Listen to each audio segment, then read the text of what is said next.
Caregivers, have you ever felt like nothing is going right? Well, cheer up and welcome to Dave, the Caregiver's Caregiver radio program, where you'll learn how to avoid that dreaded thing called caregiver burnout and how to survive the grieving process. Join Dave and his guests now as they share practice tips and tools that you can start using immediately to help get you through this day. Now, here's your caregiver host, Dave Nassani. From Los Angeles and the Big Apple in New York, a big LA and New York welcome to all my listeners out there in Radio Land. I'm Dave, the Caregiver's Caregiver at caregiverdave.com, along with my lovely co-host Adrienne Gruberg at thecaregiverspace.org. Coming to you live and on demand 24/7 on 16 audio and video platforms, including iTunes and YouTube, Spreaker, SoundCloud, Vimeo, Stitcher, Blog Talk Radio, Mixcloud, Listen Notes, Blueberry, Player FM, Podcast.com, VIP, Internet Radio, Facebook Live, HealthyLife.net, and CaregiverDave.com. And we are voted, we're very proud to be voted number 2 best podcast out of the top 6 podcasts by Caring.com. And we have an exciting show planned for you today, folks, if you can't tell from my voice. Don't we, Adrienne? Yeah. Yes, I trained her to say yes. It's just us today. No, it's not just us today. We have Jill Armijo. And today we're going to be talking about, first of all, she's a caregiver to her veteran husband who came back from Desert Storm, just a little different than when he went there. So, first of all, I thank him for his service over there, and we'll talk about that some more. But over the next few years, he became mentally and physically unable to work, and Jill struggled to know how to care for him and their children. She took on the role of victim and martyr along with caregiver and harbored resentment, thoughts of feeling trapped. Sound familiar? Oh, yeah. That the children didn't deserve this, that she wanted her husband back, and that she couldn't do this anymore. She understands how important it is for caregivers to learn that they do have a choice, that their life is exactly as it should be, and that caregiving can be a gift and a journey.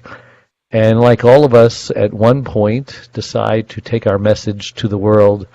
So she did about a year ago, decided to share her message. So why don't you help me introduce Jill? Jill, welcome to the show. Thank you. So happy to have you here. I like to ask our guests, just who is Jill Armijo, and why did God put her on this green earth? Jill is someone who is so glad to be here, and I haven't always been able to say that. And my life has gone exactly not ever how I planned or told God I wanted it to go. Mm-hmm. So my journey has been one of learning to trust God and to learn to enjoy all the challenges.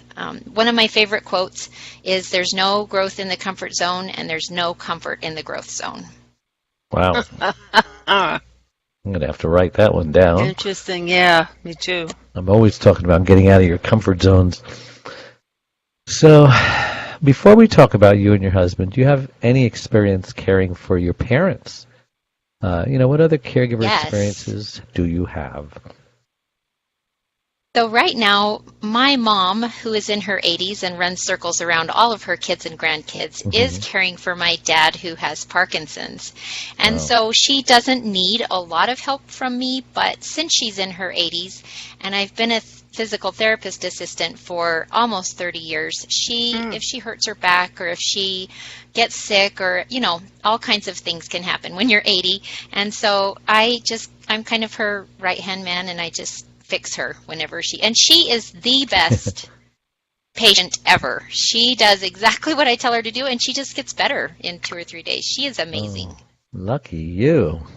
That they should all be so cooperative. Wow. Yes. And before my dad got Parkinson's, long before he got Parkinson's, when I was 10, my parents started caring for my very first grandmother, whose husband, my grandfather, died suddenly of a heart attack. And so at the age of 10, my little sister, who was 8, and I got to take care of her for one summer. She did not want to leave her home, as most people don't. And she had wonderful neighbors and friends where she lived. And so the grandkids all got to take turns living at her house temporarily for a few months at a time, especially like during the summers. And the neighbor lady would come over and give her her insulin shots. She was a nurse. And my grandma used a walker and was legally blind and had so many problems. Wow. And I'm surprised that anybody thought it was a good idea to let her be cared for by her grandkids. But it was a fabulous experience for us. And I think that the summer my little sister Janelle and I cared for her was the straw that broke the camel's back, because we just were a mess. And we had some hilarious experiences that just made my grandma decide she didn't really want to home that bad. So. Wow. So this isn't your first rodeo, so to speak. God made sure that you had some experience before your husband came home. Tell us how that all happened. Now, he was in the service. What rank? What branch? And, where did they send him, and what happened? So he's a missionary, and he was on a tender, big, huge ship. A third of the ship was women, very large tender, and they would drive. They would float to wherever a ship was that needed care or was stuck, and would fix up the ship. So he was a machinist, and as soon as the Gulf War began, his ship. So when I started dating him and found out he was in the military, I said, I'm not interested. I don't want to marry somebody who's going to be gone. And my husband hastened to assure me that he was on the Acadia, is the name of the ship, and it was pretty close to being decommissioned, and it just sat in the dock and waited for ships to come to it to take care of. And so he told me that he would never be going anywhere. And so we truly were a match made in heaven, and we hit it off really fast, and I trusted him that he was going to be beside me the whole time. And so we got married, and within just a couple of months of when we got married in March of 1990, the Gulf War, and he was deployed by September, and he came back in March. Wow. He came back, and he was right away already kind of different. One of the reasons I fell in love with him is because he was so easygoing. He was so kind. He loved his nieces and nephews, and all of his family was very friendly. We had the best friends that we nurtured relationships with other sailors and their spouses, and we lived in San Diego, and he would just easily just give a 20 to anybody who was begging on the street. Just the kindest, drove in the slow lane, was never in a hurry, was never angry. And so when he came back from the war, almost completely the opposite of all those things that I just described to you, it was quite a shock. He was terrified of everyone. He has not been able to maintain a relationship with any of his family. He didn't even go to his own mother's funeral several years ago because he was terrified of his sisters and their spouses and everybody. People are like gremlins to him. It's kind of sad, about that. But he's terrified of everything. He was jealous. He was controlling of the money. He was worried. I came home from work one day. I'm a therapist, a physical therapist assistant, and he said, "So do you enjoy massaging your male patients?" And I was just like, "What is that about?" It was just such a shock for me that he was so unhappy and delusional. He was truly that. I didn't realize it at first, but he came home developing schizophrenia because of the sarin gas in the Gulf. Oh. So. I am so sorry. Your story is... Don't be sorry. Okay. Dave, I will. So I've got some more stories if you ask me the right questions. No, we will. We will talk about that. I wanted people to first know before we talk about the caregiver and how taking care of themselves. I want them to hear your story and what you're going through. Okay, I like to start with the worst, and then let's get better from there. Your story is a common one. I've spoken to husbands who've come home from war and battle and have been diagnosed with post-traumatic stress disorder. And each story is worse than the last one, it seems. And some of the things that some of these spouses put up with, suicide attempts, divorce, just leaving the house, having a gun, that if you wake them up too abruptly, you can have a gun pointed at your head. Just terrible, terrible things. I'm kind of think you went through some or much of that, yes or no? Oh yes, I found the bullets that he had whittled down so that they would be pointier, so that they wouldn't make the big mess.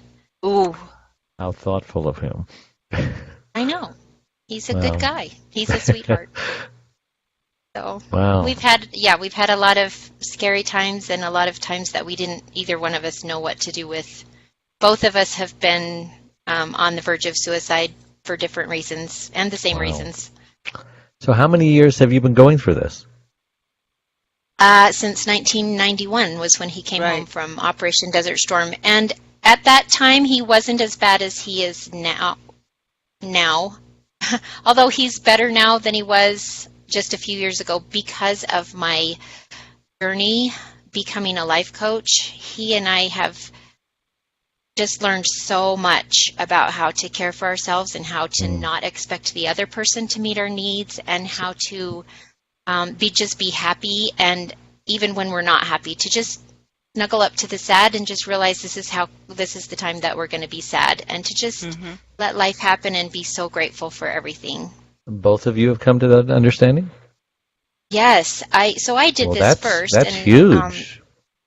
Yeah, it is huge, and my coach told me that the best way to share this with your friends and family is just to go through the changes yourself and just learn everything you can and just be the whole new you that you want to be.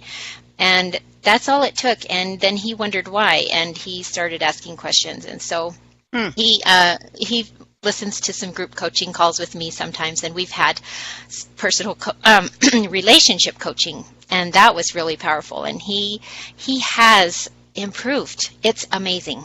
Oh, so good, because when I heard you say that he's getting worse, I says, oh no, but then you said he's getting better, actually, so that's good news.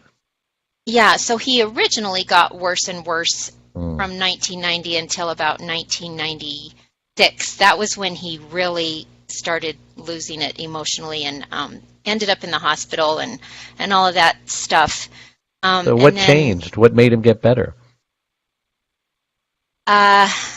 This health coaching, the life coaching that we went through. So you both went together? Yeah, me first, and then he just kind of, I changed myself, and that made all the difference. I say different things to myself now. In the beginning, I used to say all kinds of things like, I'm just always walking on eggshells. He doesn't deserve this. My kids don't deserve this. I can't do this anymore. Those were thoughts that were just constantly running through my head. And when I learned the things that I understand now, I can say totally different things in my head that really make sense, and I understand them. You can say platitudes and affirmations all day long, but if your brain doesn't believe it, it's not going to help you. But my brain has learned to suggest to myself and offer myself thoughts like, my life is going exactly as it should. And this is actually kind of fun a lot of times. My husband is an amazing guy. He's really funny. He loves his children. He adores me. He has a lot of good qualities, and everybody's a package deal. And he has his good qualities and he has his weaknesses just like the rest of us. And I've just learned to take more notice of those. Our brains are really conditioned to noticing danger, and to, like, one thing that I used to do was just plan to be miserable. And so I would just be miserable in advance of something that he might find to be delusional Sure. about and cause us misery. So I was going around being pretty miserable, and I just don't have to do that anymore. So, Well, good for you. So how do you explain that people who have a choice to caregiver or not, what about people who don't have any other family or they don't have money to hire help? What kind of hope do you have for them?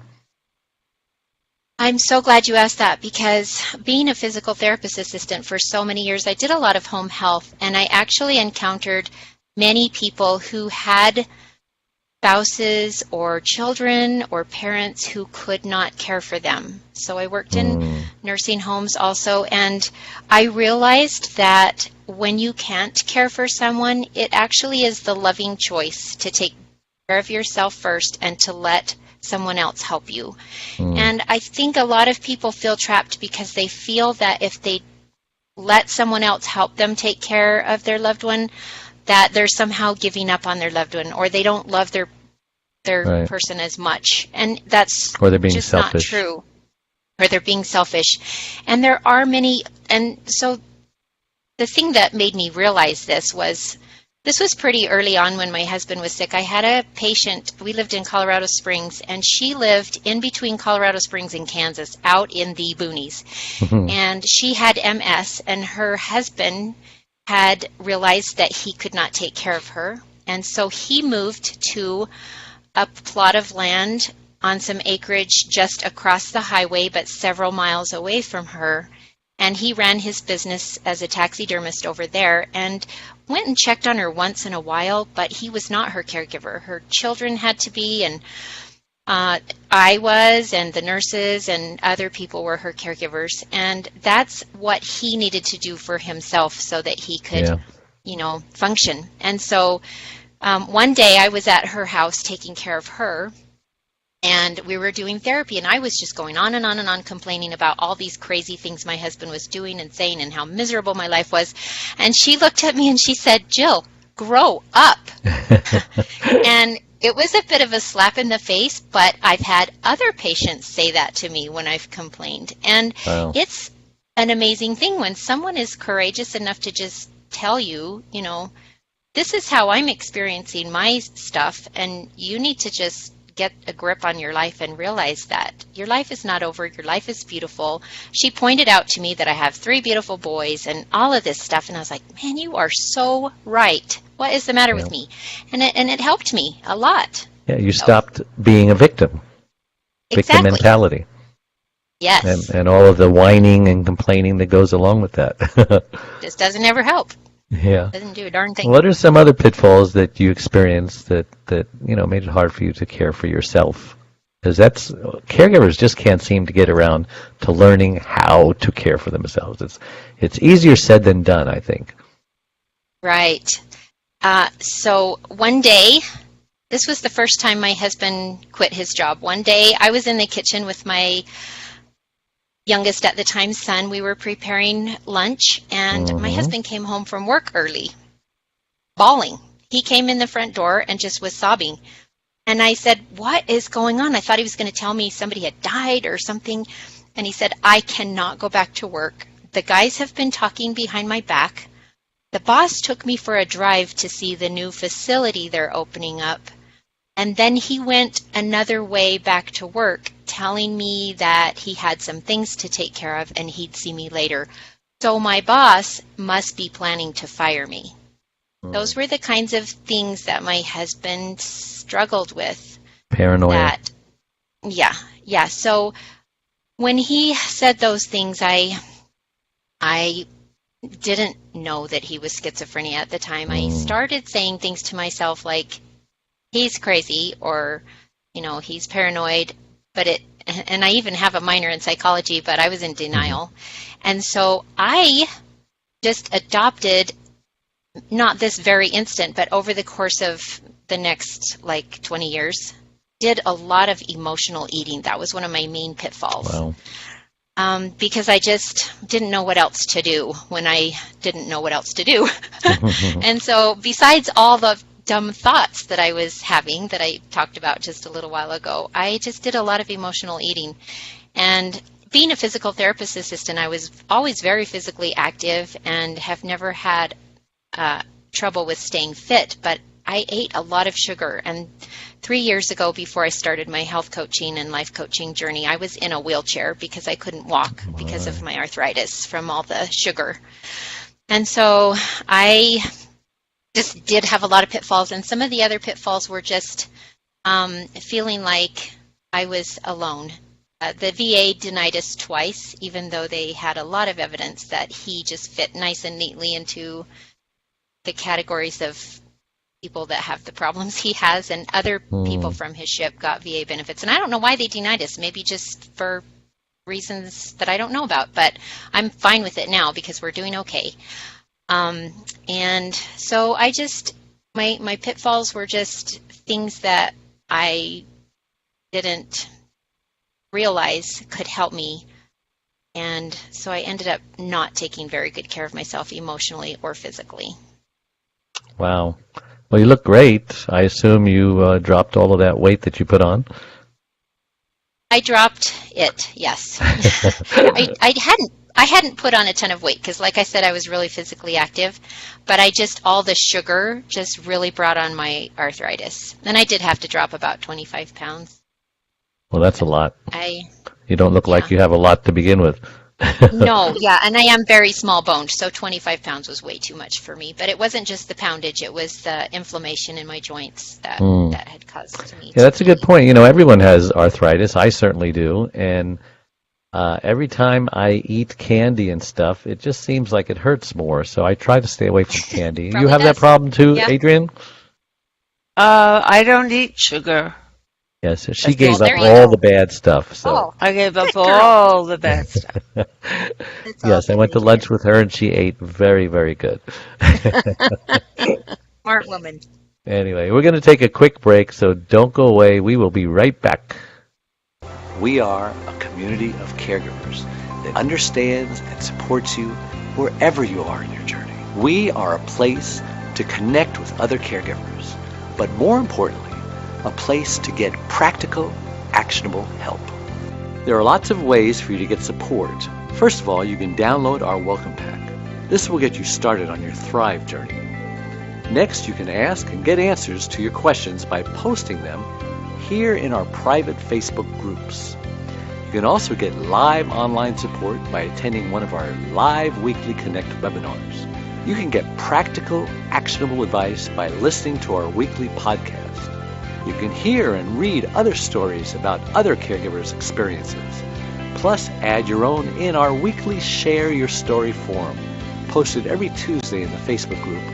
You can access essential resources and download practical Thrive Solutions packs, all of which are geared to help you thrive as a caregiver. You get lifetime access to all of our resources. Again, we're here to support you and help you thrive and to enjoy your life as a caregiver. And remember, this is a place to get hope, not just cope. And we're back. I'm Dave Nassani with Adrienne Gruberg and our guest Jill Armijo. Adrienne, you got anything you want to ask her? I guess I just want to know, looking back, what would you advise people to do differently than the way you started? I mean, did your husband come home like full-blown different, as you said, and you just lost it? What did you learn?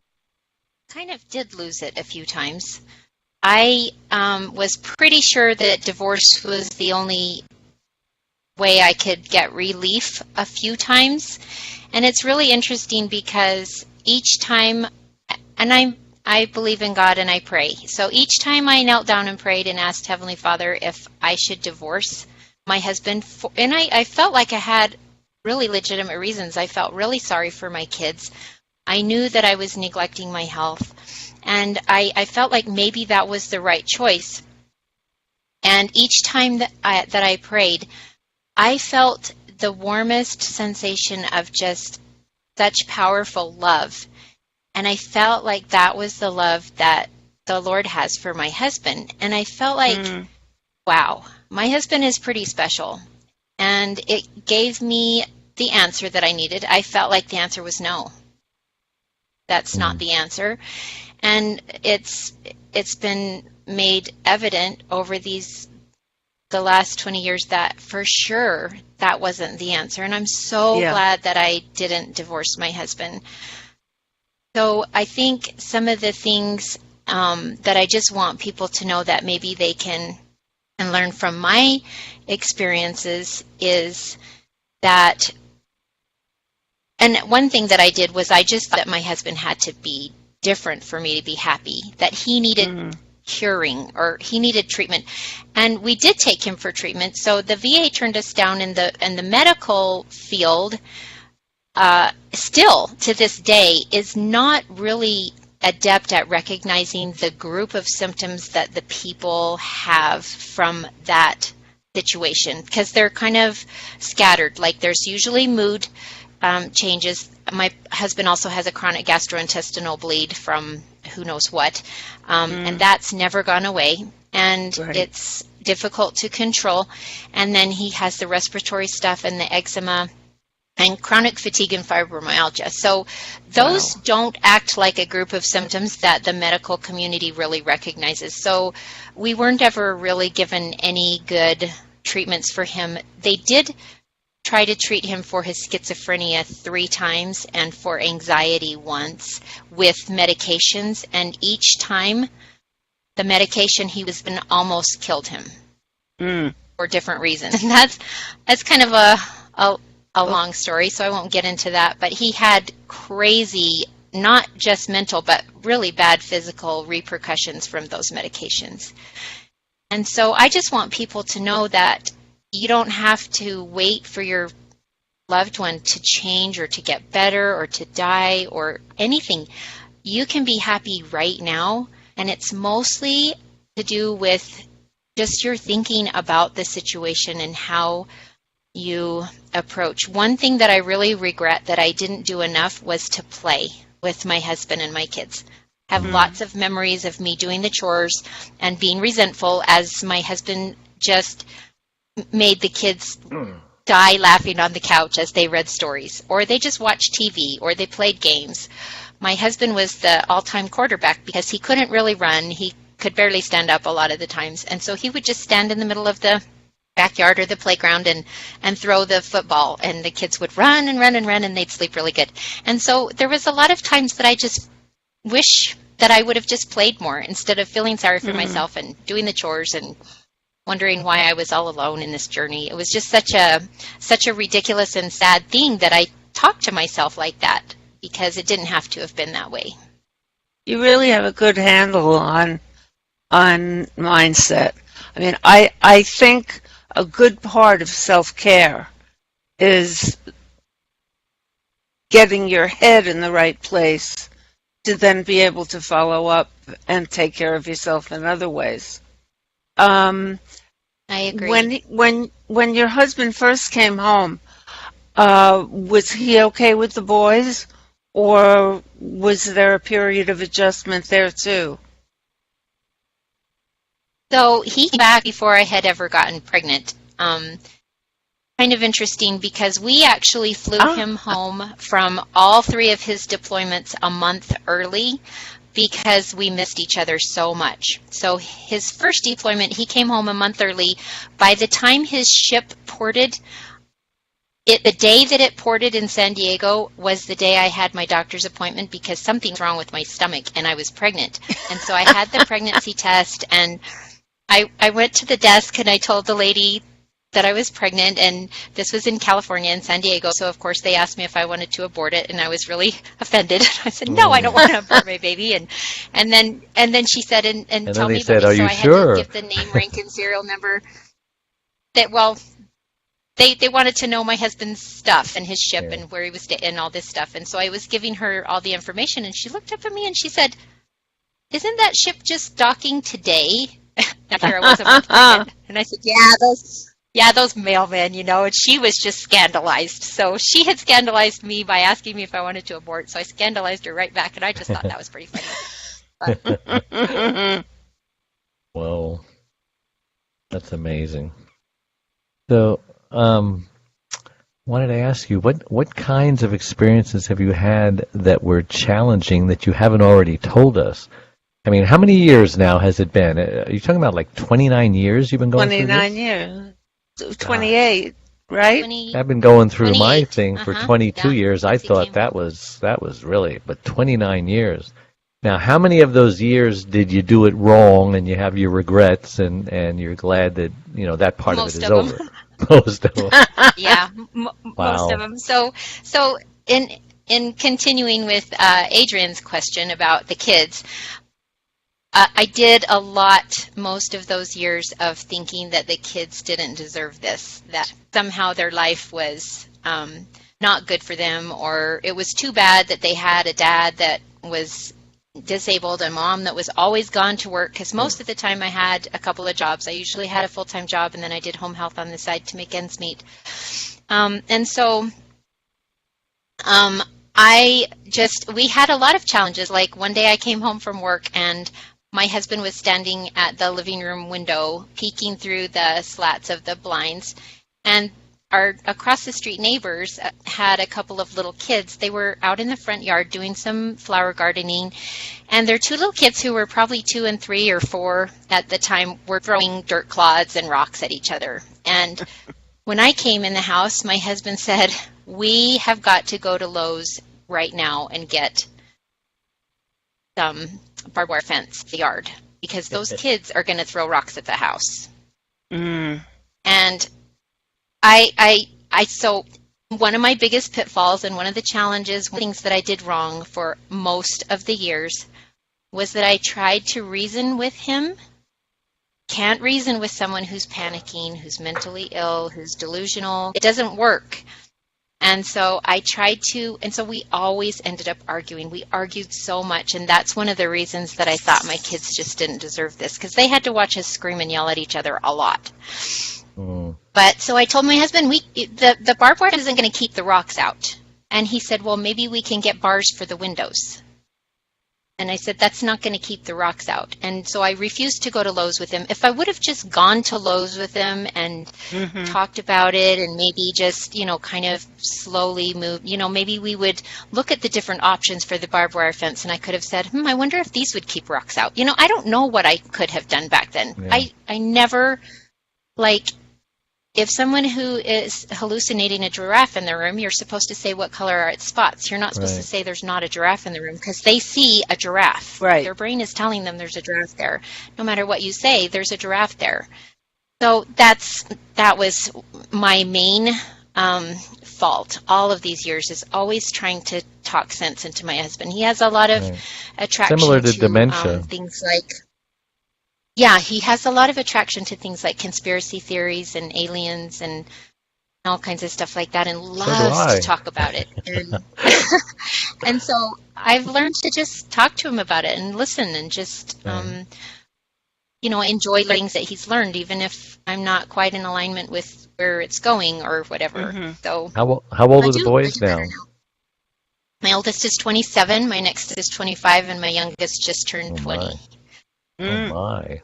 So, and their entire lives have been so much better than their mother at negotiating their dad's stuff, because they grew up with him like that. So are they scarred in some way? How has this experience made them disabled in some areas emotionally or whatever? Yeah, so I kept waiting for my kids to be schizophrenic, because, there's the nature and the nurture, and if you grow up with a schizophrenic parent, you're 25% likely to get it, to be schizophrenic. And I only have 3 boys, so maybe if we'd have had another one, they would have been schizophrenic. I'm just kidding. But my husband's schizophrenia was brought on by the sarin gas, I believe, and he got sick when he was older than most schizophrenics, and none of my kids have showed any signs of schizophrenia. I have showed signs of schizophrenia. So there's this thing called SPTSD. It's secondary PTSD, and it's a situation where the spouse or the caregiver or the best friend or partner or whoever of somebody that has PTSD starts looking for danger, looking for things that might set them off, looking for situations to protect them from. Mm-hmm. And so they almost become PTSD themselves because they're so nervous walking on eggshells. That's what I was always telling myself. So I was kind of schizophrenic, and my kids are fine, but I was always like, I lied to my husband. I hid money from him. I told my kids, don't tell your blah, blah, because he was so upset with money. He always thought we were going to lose our house. He always thought, that, if I tried to sign up the kids for t-ball or violin lessons or whatever, he would always say, we don't have enough money. And then the next minute he would say, what their uniforms are going to look like, or, so it was a roller coaster. But I was the one who was the most affected by just trying to resist his situation. And if I would have just embraced it and just, I don't know, I wasn't very good at it. But my kids are amazing. They're all very responsible, happy adults. Thank God for that. Very Thank good God. kids. I'm so proud of them and love them so much. I know there are a lot of caregivers on my site where in the aftercare giving group, there are a lot of people who are suffering from PTSD. The caregivers themselves? The caregivers themselves. The void that's left. Yeah. And it's a thing. Adrienne, I don't know if you've heard this statistic before, but I heard that a percentage, I don't know what the number is, of caregivers will actually take on the disability of their loved one. If it's dementia, they can somehow catch dementia. I didn't know it was contagious. And obviously post-traumatic stress disorder that or if not the disease itself, then symptoms of the disease, And I thought that was interesting when I heard it, but here we have a real-life story where you're telling me that 25% of caregivers or those that are around a post-traumatic stress disorder patient can actually catch it. So that's interesting. Actually, that statistic is the likelihood of children of schizophrenics to have schizophrenia. Right. Not spouses? And they don't know if it's more... No, and they don't know if it's more because of the genes or because of how they're raised. Yeah. So well, then it would explain your condition more than the children's, perhaps. That you're the spouse of a post-traumatic stress disorder are experiencing symptoms, and Adrienne says that many of her people that she knows in her group are kind of doing that too. So it's an interesting concept. I'm sure they've done a scientific study on it, and they somehow felt comfortable saying that. They've done lots. Mm-hmm. Yeah. Interesting. Yeah, so in my field as a life coach, I call that mirroring. Yeah. And you can mirror with anybody. They don't have to be somebody with a problem. Yeah. You can mirror your negative teenager. If your teenager's moping around being negative and you say, stop being so negative, what's that? That's being negative. So we mirror each other when we try to change each other. And it's only in fully accepting each other and just accepting who we are and our differences and loving each other and not judging. That's when we can ditch the mirroring and we can be our own true self instead of acting like the other person. That's kind of like the concept of osmosis as well. If you're around something long enough, pretty soon it kind of sticks. Well, listen, we're going to take another break. And it doesn't have to. No, it doesn't have to. That's the good news. So don't go away. We'll be right back. We're going to take a break. One Arm, One Leg, 100 Words, Overcoming Unbelievable Hardships is about Charlene, a stroke survivor. Back in 1996, Charlene was a healthy, normal, very active 52-year-old woman whose amazing talents resemble that of both a Martha Stewart and a Wonder Woman. But all that changed when she suffered a massive stroke that left her severely speech impaired and paralyzed on the right side. Everyone who knows Charlene is thoroughly amazed at how she lives day by day, month by month, year by year, and with a smile on her face and hope in her heart that everything is going to be okay. Just hear what best-selling author Lynn Barrington has to say about it. If you think you have it bad, read this book. This is a beautiful, genuine story told from the heart. It's inspiring and easy to read. When you finish this book, you'll be able to look at your concerns in a new light. One arm, one leg, 100 words, overcoming unbelievable hardships. Available everywhere.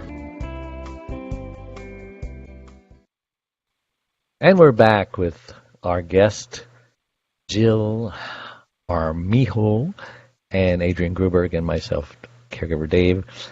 And what do you got in your hands there? This is I Maggie. see a furry She just thing. decided she wanted to join in. Yeah, she's my fur baby. One of them. Oh, Say hi. now I want to invite I know. my Now we all fur want to get our baby in. dogs. What a cutie! What kind Sorry. of breed is that? She's a mutt. Her dad is Cairn Terrier, and her mom is half Dachshund, half Chihuahua. Yes. Wow. Ours is a rescue dog as well. She's a mess. Yeah. So I wanted to ask you, what kind of things are you and your husband up to nowadays? Now that you kind of both have embraced the new normal and you're getting along and you're not thinking about divorce or murder or anything like that, Or suicide. or suicide. Yeah, or suicide. Yeah, so one amazing thing that has happened for us is just the huge amount of gratitude that we have in our lives. Not because, so for a lot of years, when I felt overwhelmed, I would think I've got to pull myself out of this, and I would try to get rid of the negative feelings by counting my blessings. And that would usually just make me feel guilty because I saw all these blessings I had and I still felt bad. And so that was really not the way to do it. I've learned that the way to do it is just to take immaculate care of my emotional health. And so I stopped hiding things and lying and walking on eggshells and trying to protect my husband. And so I You would tell stopped him, enabling, maybe, huh? Yeah, yes. So an example of this is the other day, my daughter-in-law is expecting our first granddaughter, and fun. Oh, congratulations. so really, yeah, we're so excited. And so in the past, I would have just gone and got her a cheap present and not told my husband anything because he would have thought any kind of, baby gift was extravagant. And so in the past, I've done a lot of pansying around and hidden stuff like that from him. And so the other day I just said, sweetie, I'm going to go get some baby gifts for Andrea because she's having her shower tomorrow. And he said, oh, can I come? I thought, oh, here we go. We're going to be in Walmart arguing, and he's going to, not want me to spend any money. But I just thought, you know what? The new me is going to just say, yeah, come along. And so we went to Walmart and we found the cutest onesies that said the cutest things on them. And my husband and I were over there in the onesie section at Walmart just crying, tears of joy, because we were giving these onesies to my daughter-in-law for her baby. I'm sorry, what is a It's onesie? What's a it's a little- onesie? I don't know. It's a T-shirt with snaps on the bottom, so you can pull it up, change their diaper, and put it back on and snap it. That's a very good I think- explanation. I think I knew that. I guess. But you were able So to. these little onesies, Go ahead. these little onesies said cute little things like, my finger is tiny, but I've got my daddy wrapped all around it. And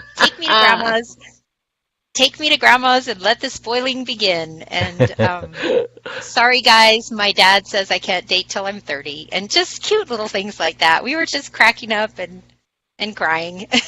We're so excited. That was a good decision. And what I was going to say, you were able, with this new mindset, to actually share something with him that you would have kept from him. It's such a wonderful change. Yes. It's freeing, It's so wonderful. Oh, liberating. That's kind of our liberating. that's our new normal. Yeah.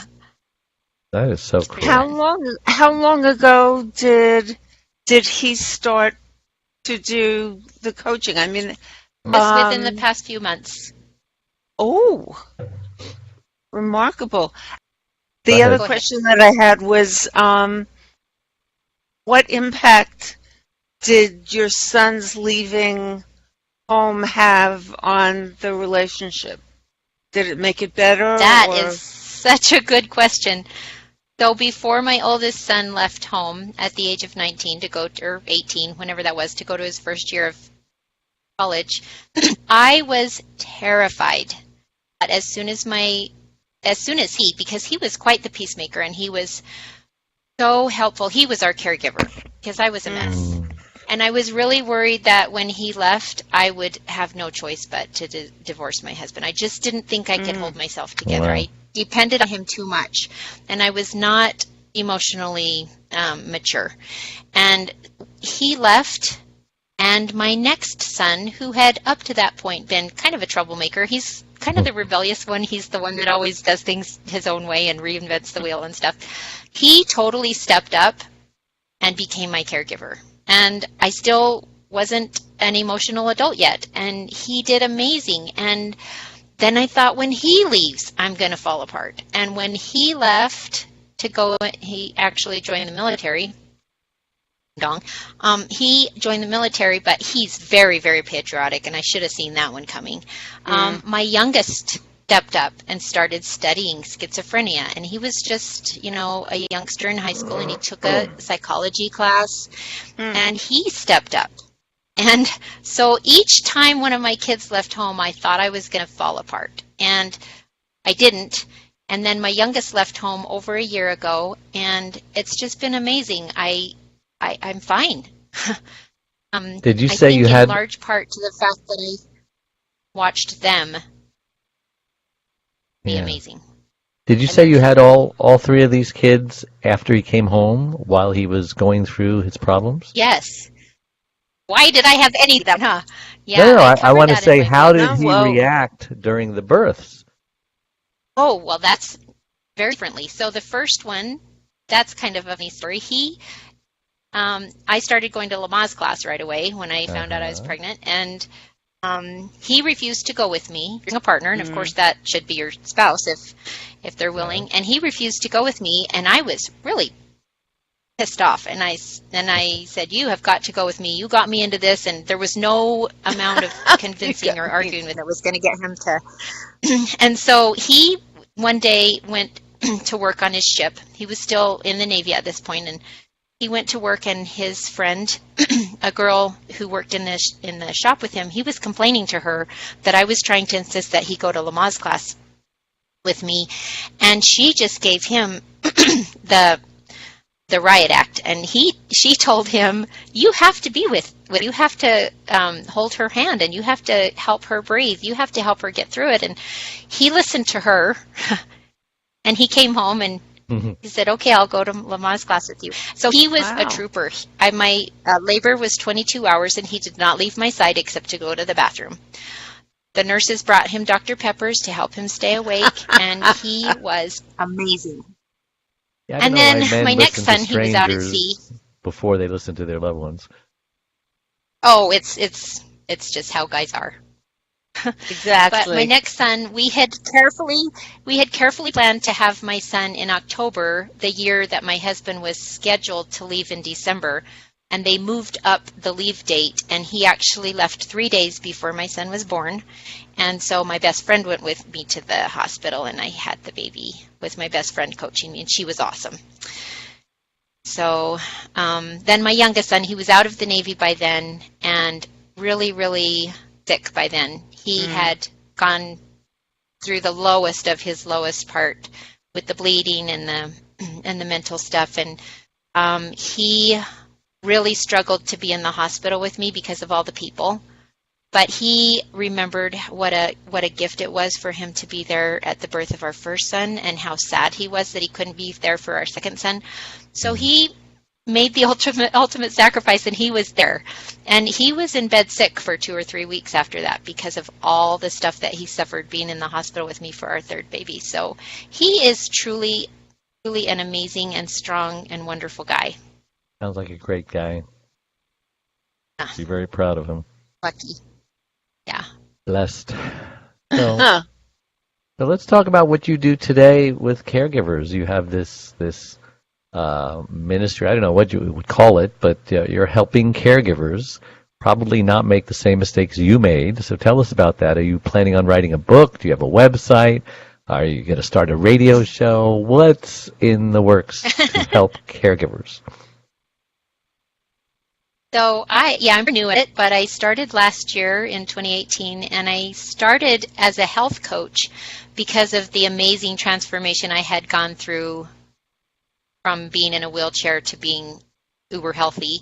Mm-hmm. And that's what I wanted to share with people. In the process of setting up my business and all the struggles that are inherent with that, I found a life coach who helped me to negotiate all of that. I found her last February, so I've been life coached by her since then, mostly in a group setting, but I've had a few personal sessions with her, and that has just transformed my life with my husband. So that's what I want to do for other caregivers. She is not a caregiver coach. She's a coach of mothers with young children who are setting up side gigs. And that's how I found her. She helped me with my business stuff, but she is so much more than just a business coach. And so then I decided that I wanted to focus on caregivers and do the life coaching aspect that deals mostly with the emotional health of caregivers.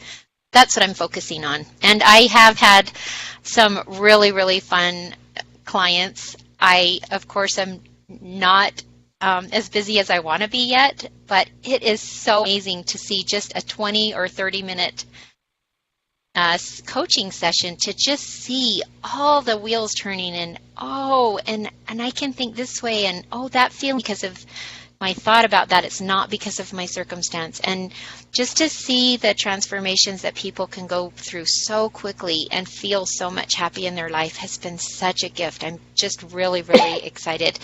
And so I started writing my book last June, and I'm almost finished. And my book is called Home of the Unknown. Home of the Unknown. Excuse me. I have that same problem. I can't remember the name of my book. Home of the Unknown Soldiers. Yeah, how coming back became the other ultimate sacrifice. And so it's kind of about how hard it is, and it is a sacrifice, but it's so worth it. And I'm going to have a coaching, a little course that goes along with my book to help people take each chapter of the pitfalls that I did and the things they've learned and apply it to their own situation with whoever they're caring for so that they can be happier and negotiate times and not try to resist, because that just causes layering of emotions and more problems.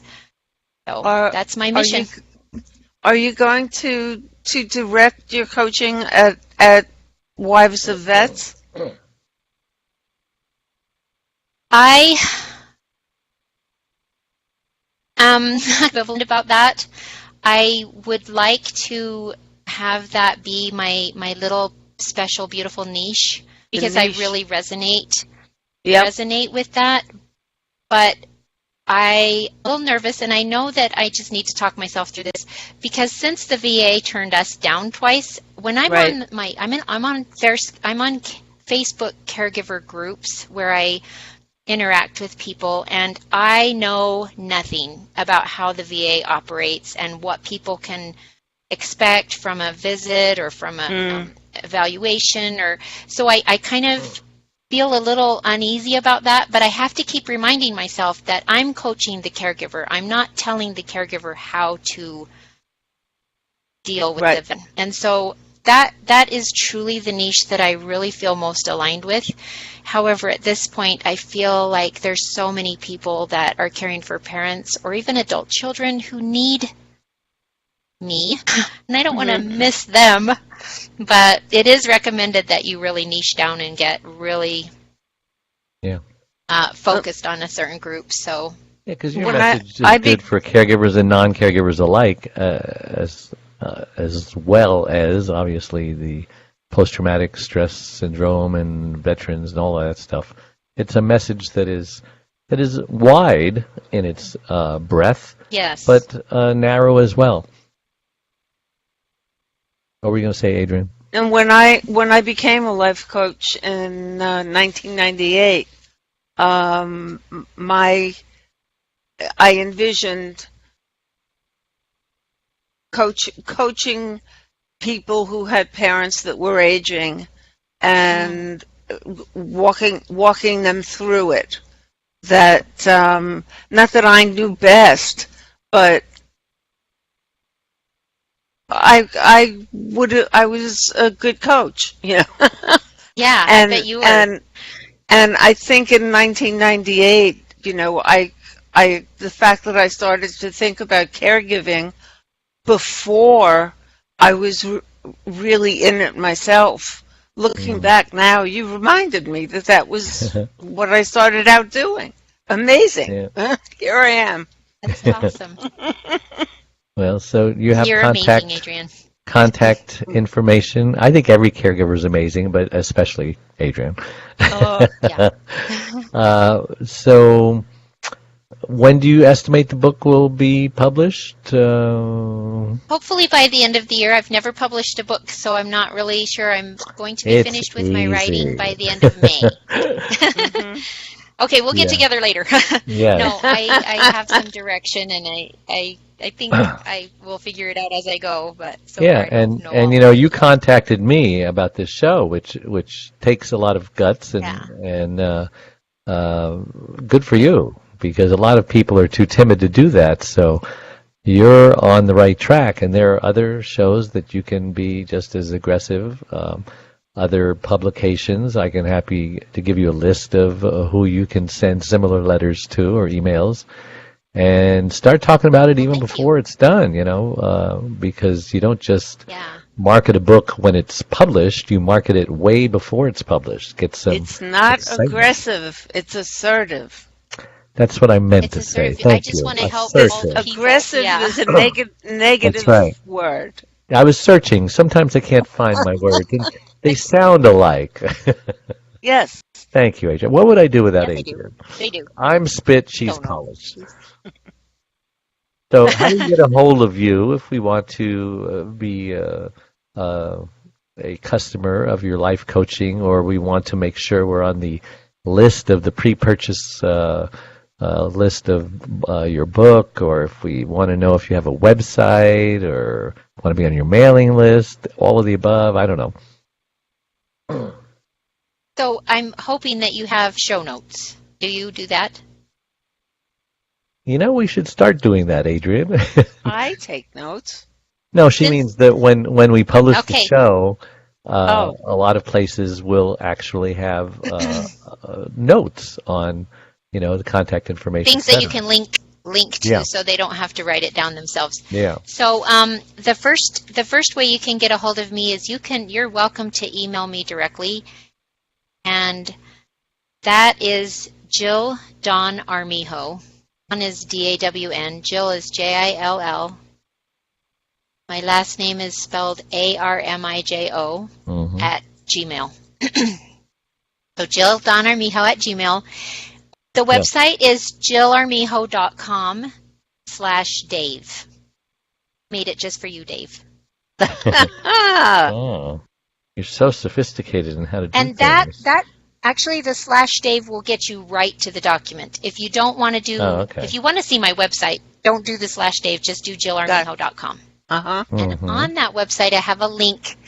I have a link near the bottom of the first page. I need to put it closer to the top, but right now it's kind of near the bottom, and that's a link to 9 ways to get more me time. And it's an amazing little document that's just full of ideas that things a caregiver needs. All right. Well, any last thoughts, Adrienne? That's it? I just think that you'll be a really, really good coach. Yep. And that you're doing a great job. I'm having fun. Love it. It's important really to have fun. Okay. Well, and thank you. I do just put in a plug for my Facebook group. Just go to my Facebook page, I guess. And it's just Facebook Jill.Armijo.56. Very good. Well, thank you, and everybody, we appreciate you tuning in, and we will be back next week, same time, same channel.